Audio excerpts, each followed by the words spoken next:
तो चलिए बच्चों, हमारे सामने अब आपके सामने जो है वो क्वेश्चन नंबर 7 है और पार्ट 1 जो वीडियोस हमने बनाए हैं उसमें क्वेश्चन नंबर 6 तक डिस्कस किया गया है। तो 7 से आप यहाँ पे देख सकते हैं। इसके आगे क्वेश्चन क्या बोल रहा है कि संगठन प्रक्रिया में क्या कदम है, what are the steps in organisation process. कोई ऑर्गेनाइजेशन होगा तो उसमें प्रोसेस क्या होंगे उसको समझना है। तो पहला प्रोसेस जो आपके सामने वो बोल रहा है संस्था के उद्देश्य में लगता है। पहला बात सोचो, जब भी कोई ऑर्गेनाइजेशन बनेगा तो उसके लिए क्या होना आवश्यक है, उसके लिए आवश्यक है कि ऑर्गेनाइजेशन बना क्यों रहे आप, ऑब्जेक्ट क्या है आपका करना, ठीक है ना। तो सबसे पहले हम लोग ये सेट करते हैं, पहला प्रक्रिया जो होता है ऑर्गेनाइजेशन बनाते समय वो संस्था का उद्देश्य का निर्धारण किया जाता है कि क्या इसका ऑब्जेक्टिव होगा, क्या इसका जो गोल है वो सेट करते हैं। आइए कितना नंबर 2 बोला विभिन्न क्रियाओं का निर्धारण। अब उस जो ऑब्जेक्ट आपने सेट किया तो दूसरा काम होगा कि उसके लिए क्या क्या काम करने हैं, ठीक है ना। तो काम को जो भी वर्क्स है उसको हम क्या करते हैं, डिटरमाइन करते हैं। नंबर 3 बोला क्रियाओं को श्रेणीबद्ध किया जाना,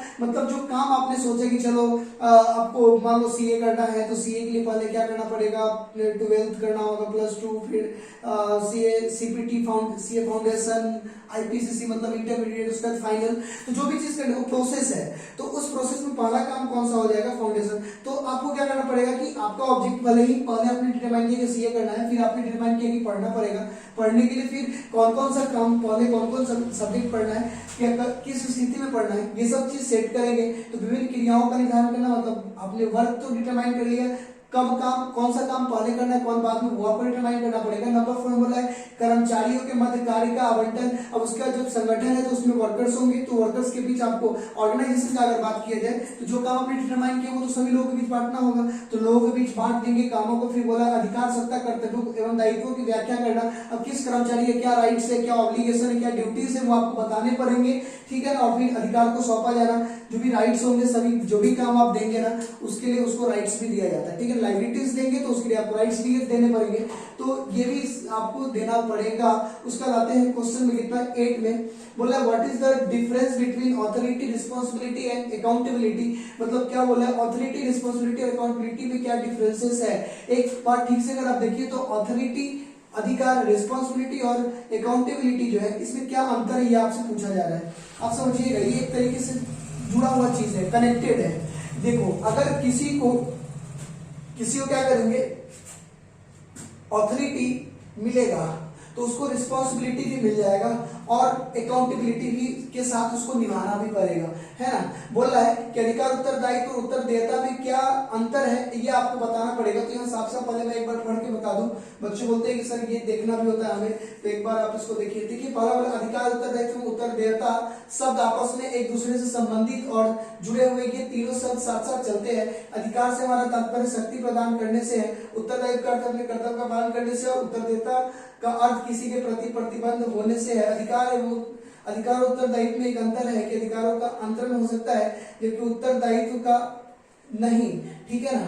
तो आप ये देखिए बोला है कि सहायता ले सकता। हम एक बात बताते हैं, जब किसी व्यक्ति को आपको चलो पढ़ने का आपको मौका मिला, आपको बोला गया कि बेटा तुमको फर्स्ट डिवीजन लेके आना है, चलो ठीक है 80% मार्क्स, तो एक तो आपको क्या मिल गया, ये आपका ड्यूटी मिल गया, उत्तरदायित्व हो गया, आपका रिस्पॉन्सिबिलिटी हो गया कि 80% आपको क्या है लाना पड़ेगा। तो फिर आपको फिर ये बोलेंगे पापा को ठीक है हम 80% लेके आएंगे तो आप हमें पढ़ने का मौका दो। तो टाइम मिलने का ये आपके लिए क्या हो जाएगा, टाइम मिलना आपके लिए क्या हो जाएगा, ये आपका अधिकार है टाइम लेना, ठीक है ना। तो रिस्पॉन्सिबिलिटी 80%, तो ऑथोरिटी आपको मिल जाएगी, ठीक है तुम पढ़ने के लिए छूट है, तुम अपना जो भी टाइम जैसे ही यूज करना है करो, मैं तुम्हें नहीं बोलने जाऊंगा, ठीक है ना। तो फिर अब ये आपका ड्यूटी बन जाता है कि आप 80% ला के दे, है ना। तो ये तीनों अलग अलग चीजें लेकिन एक साथ चलते हैं। जब किसी को कोई रिस्पॉन्सिबिलिटी आप दीजिएगा एज ए मैनेजर तो उसको अधिकार भी देना पड़ेगा कि चलो बेटा तुम अगर ये काम करना है तो वो बोलेगा तो ठीक है, ये राइट्स भी चाहिए होंगे, ठीक है ना। तो ये सब एक साथ चलते हैं, रिस्पॉन्सिबिलिटी, ऑथोरिटी, ठीक है। आगे आते हैं हम लोग क्वेश्चन नंबर 9 की तरफ। बोल रहा है कि भर्ती के महत्वपूर्ण स्रोत को संक्षेप में बताइए, state in brief important sources of recruitment, ठीक है ना। भर्ती के महत्वपूर्ण स्रोत कौन कौन से है, तो इसमें बोला है भर्ती के स्रोत के 2 भागों में विभाजित किया गया है, एक आंतरिक स्रोत, दूसरा बाहरी स्रोत।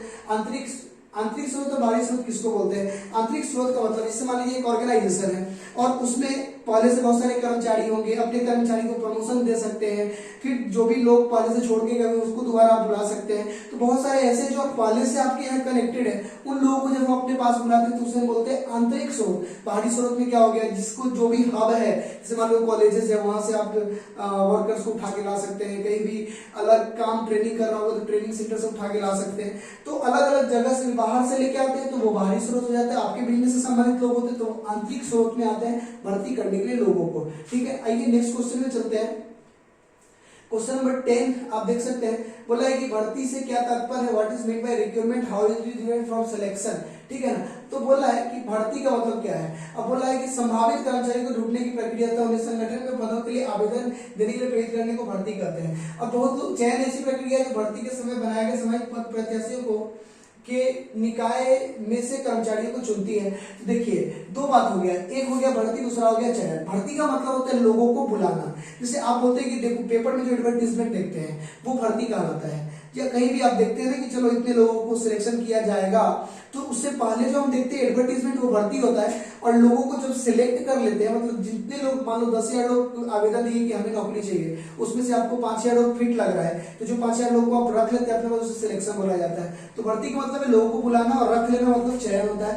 ये क्वेश्चन नंबर 11 की तरफ बोला अभिप्रेरण किसे बोलते हैं, डिफाइन मोटिवेशन। देखो मोटिवेशन तो बहुत ही आसान चीज है, पूरे दुनिया में देख सकते हैं हर जगह मोटिवेशन का काम चलता है। मोटिवेशन क्या करता है, लोगों के अंदर कॉन्फिडेंस देता है, और कॉन्फिडेंस जो है, अभिप्रेरण जो है, वो लोगों को काम करने के लिए क्या करता है, मतलब उसकी इच्छा में वृद्धि करवाती है। ठीक है ना, मोटिवेशन अभिप्रेरण का मतलब क्या हो गया कि लोगों को जब कोई अच्छा काम करता है, या थोड़ा सा अगर वो अच्छा कर रहा था पीछे जा रहा है, तो उसको पावर देना, शक्ति देना कि बेटा तुम अच्छा कर रहे हो, उसको और अच्छा मतलब प्राइज वगैरह तो अच्छा काम करने पे, अगर कम काम कर रहे हैं तो उसको और फिर सिखाइए। तो इसे हम क्या बोलते हैं, अभिप्रेरण बोलते हैं, मोटिवेशन बोलते हैं।